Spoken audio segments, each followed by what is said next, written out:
And right now we're going to speak with your local State Farm agents, Kim Gardner and Chip Harvey. Welcome to the program, all. Hey, glad Happy to New be here Year. on this cold Happy New morning. Year. Yeah, no kidding. It's so cold out there. I saw two lawyers standing on the corner, had their hands in their own pocket this morning. Look at him go. We thought we were going to have to ask Chip for a joke, and of course we don't. He's just right It's off a the new bat. year. It's a new year, That's right. He's resolved to tell more jokes. Exactly. Now, before we get into some new laws in Virginia that you need to know about, we'll talk a little bit more about these fires out in California. And James with the text here, Diddy's hoping the fire hits his home to destroy all the evidence. However, if the baby oil and lube goes up, it's going to blow. Oh, my gosh. Let's just stop right there. So one thing, we mentioned this at the very beginning of the program. We haven't really early in the program, we haven't really come back to it, that in Pacific Palisades, right now, a certain insurance company, State Farm, is taking it on the chin because they took about 1,600 people and said, we're canceling your policies. And now the outrage responses come from Rob Schneider, because he's busy not talking about copiers on Saturday Night Live or whatever, and people. But here, the problem is the state of California, essentially with regulations, went to State Farm and said, look, you can't charge people this amount, and they can't charge them enough to cover their potential liability. And so they cut the policies, and now these people, California, after seeing this happen, now they have, so in Florida, they've got this state plan called the FAIR Plan, and in Pacific Palisades, as I understand this morning, they're looking at something close to $6 billion that the taxpayers of California will now be on the hook for, and the FAIR Plan may go insolvent unless it gets a lot more money. And I know you hear this all the time around here, but this is just the government mucking things up when it doesn't have to. Mary, it's like you were saying earlier, let the markets work. And, if you can't get insurance somewhere, well, maybe that's not a great place to build a house. So I just thought I'd throw that out there. So how does it feel to work for the most evil insurance company ever? We're an easy target. Yeah, I was going to say, really, when you're number one, that's we're what's the going to largest, happen. so we get picked on. It really has worked out that way. People don't seem to have any greater idea of what's going on than just, well, State Farm is just mean and wouldn't let them have their policies. And they didn't say a word about Allstate doing the same thing. Yeah, I say State Farm was the one I saw this morning. We're not the only ones. And listen, the same thing happened in Florida back after Hurricane Andrew. A lot of insurance, Allstate pulled out of Florida totally. We were going out, and it was going to put down there. It's not called the FAIR Plan; it's called Citizens, and it was going to put such a load on the Citizens or FAIR Plan that the state could not hold it. They would probably, if you had a bad loss, they'd be insolvent. So they finally allowed, I know, State Farm to go ahead and become rate adequate for the risk, and we actually even formed a separate corporation for Florida, so and so that if they went bankrupt, if we went bankrupt in Florida, it would not affect anybody in the other states. So we have a State Farm Florida Incorporated deal. But the same thing's happening in California, and the regulations are so bad you just cannot do business in California, and they wouldn't let us raise the rates to meet the risk. Now they're coming back around and saying they will let the companies begin to raise the rates because they know their FAIR Plan can't handle it. Well, in Florida, we did that pullout, as Chip suggested, and we got our separate company. And then it wasn't very long where we were able to move back in and go back into the market. So it is an opportunity to restructure, and from a totally business standpoint, California's the same way.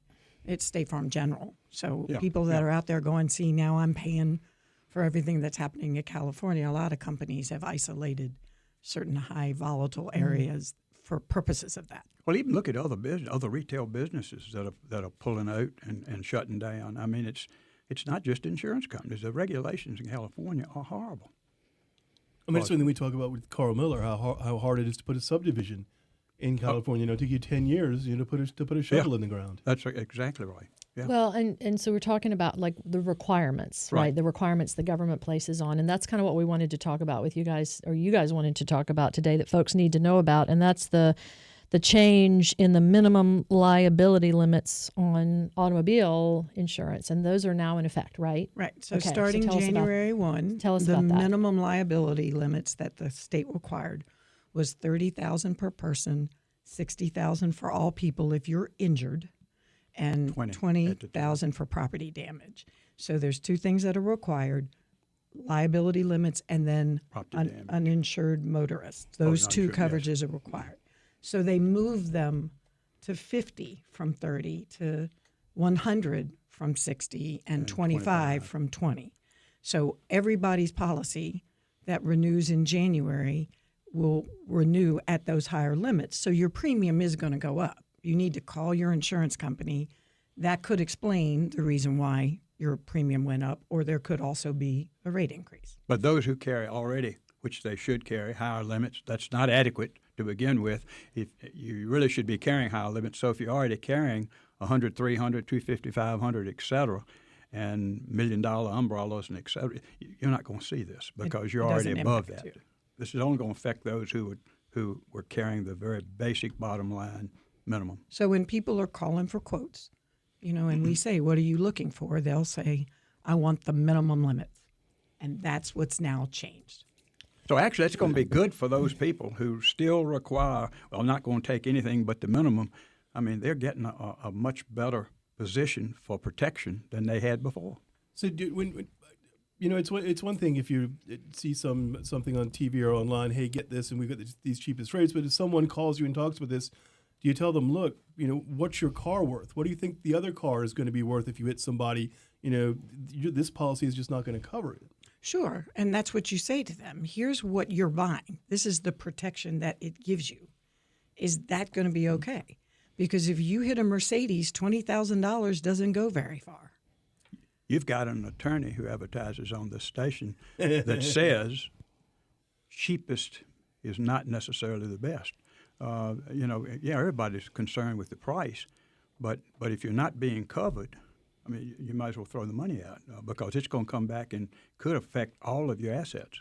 And if you're responsible for a claim and it's a $75,000 property damage, you hit a vehicle and it's $75,000, your insurance company will pay $20,000 and you're on the hook for the difference. Right. And you will get that difference. There are liens. There are ways go after it. that money will be recovered. Do people have the idea that hey, I've got $20,000 here and that's my liability and that's all it's going to be? Yes. I think they think once my insurance is done, it's done. But they don't recognize they're still responsible. With no disrespect, it really hits the young market because they don't know. And they go online and say, I have to have insurance to drive my car, and I'm just going to pick this. Insurance is insurance is insurance, and that's not it.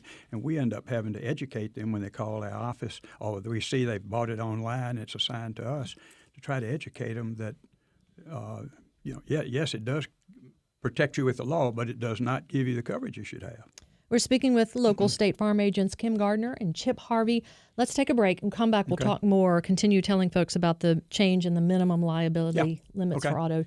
Also touch on the storm, if you guys have had any, from the storm we just had. So we'll continue our conversation with Chip and Kim right after this. Two images in this hour that I just didn't need in my head. Brian in a sexy kitten costume and Mary and Mr. White getting handsy in a theater. 8:21 on the Morning Line on this Thursday. It is the 9th of January. Mary and Brian and Biscuit all here. And we're also in the studio with our local State Farm agents, Chip Harvey and Kim Gardner. Yeah. And Kim Gardner, you thought in this segment that we were going to continue talking about minimum liability requirements for auto insurance and also storm damage, but we have a little surprise for you here on WLNI. And by the way, we're on Facebook Live. Talk about a look of trepidation. I'm We're on Facebook Live as Being well. live with Chip is surprise enough. We have a little surprise for you because we want to thank you and congratulate you as our longest running client here on WLNI. This is your 25th anniversary advertising with WLNI. Sure is. Isn't that nice? So we have a little surprise planned for you this morning, Kim. Kim Gardner. This is Your Life on WLNI. Very exciting. So I had on my rundown here that this is the part where now we have the cheering. We've opened the blinds of our studio.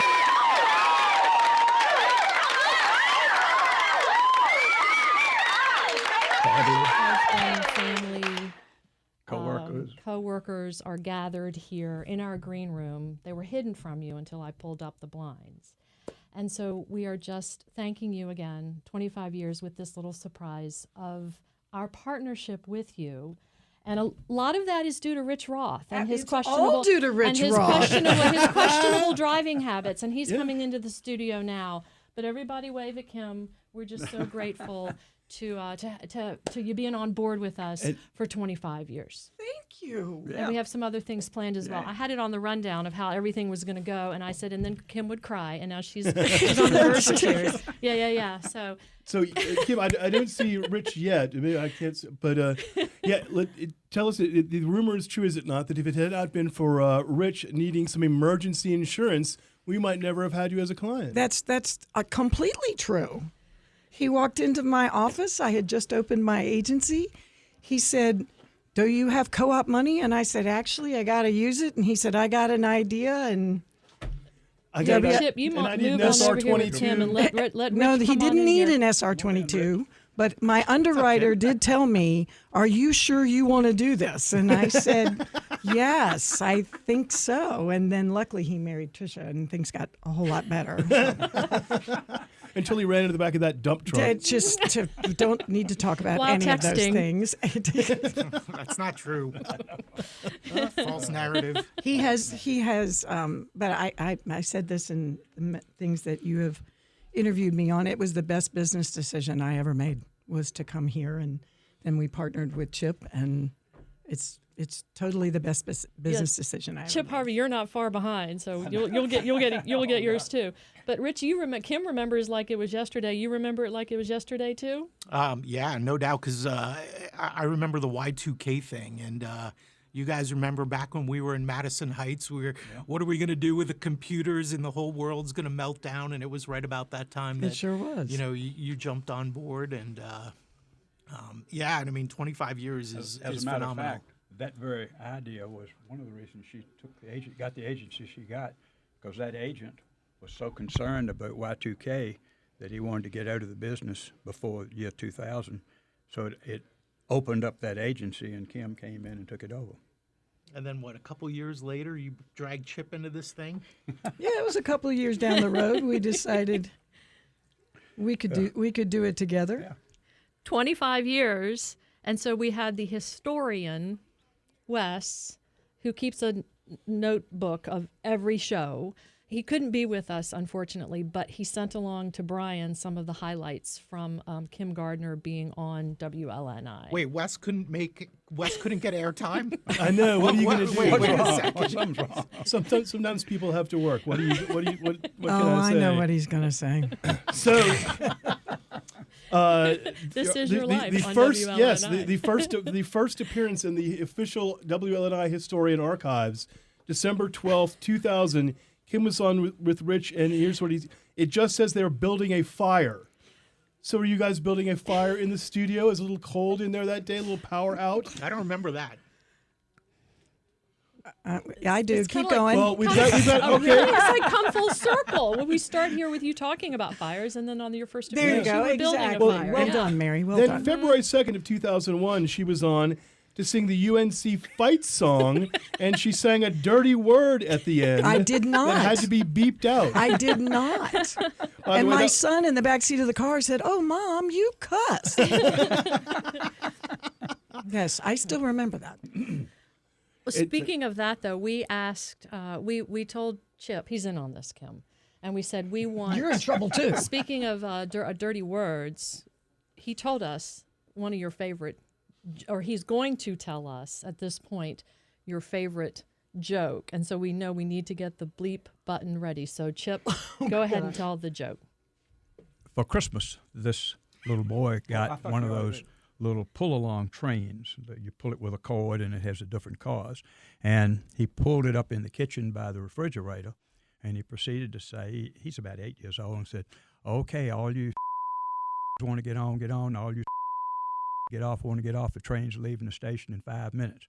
Then he pulled it up by the dishwasher. He said, "All right, all you want to get on, get on. All you want to get off, get off. The train's leaving the station in 5 minutes." His mother heard that and said, "Johnny, what in the world? I've never heard such language come out of your mouth. I just can't believe it. You go up to your room and stay for 1 hour and see if you can get your mouth straightened out. That is just horrible." So he went upstairs and stayed for the hour, and he came back, got his little train, he pulled it up by the refrigerator. He said, "All you nice people want to get on, get on. All you nice people want to get off, get off. Train's leaving the station in 5 minutes." Pulled it up by the dishwasher. He said, "All you nice people want to get on, get on. All you nice people want to get off, get off. Train's leaving the station in 5 minutes. And anybody wants to complain about the 1 hour delay, see the in the kitchen." So there's Kim's favorite Manny curses joke. almost as much as I Kim know, during the Nancy naughty fight songs. words with the good job on It's the a good bleep thing button my there. kids are Nice. older now. So, Kim, just again, we now have some treats out in our little reception area, and a little gift for you as well. And again, this surprise thank you for being our partner here on WLNI, longest running client for 25 years. We love you. We appreciate you. Thank you so much. Thank you very much. Oh, and by the way, Kim also said, as far as the storm is concerned, just make sure your sidewalks are clear, folks. Yeah, We the wanted to slips get- and falls are a big We problem. wanted to get that in for you. One last bit of insurance news as well. Kim Gardner, thanks so much. Thank you very Now much. go out and enjoy Congratulations. with all the folks who were here. Yeah. And Chip as well. Thanks. Hey, thank you.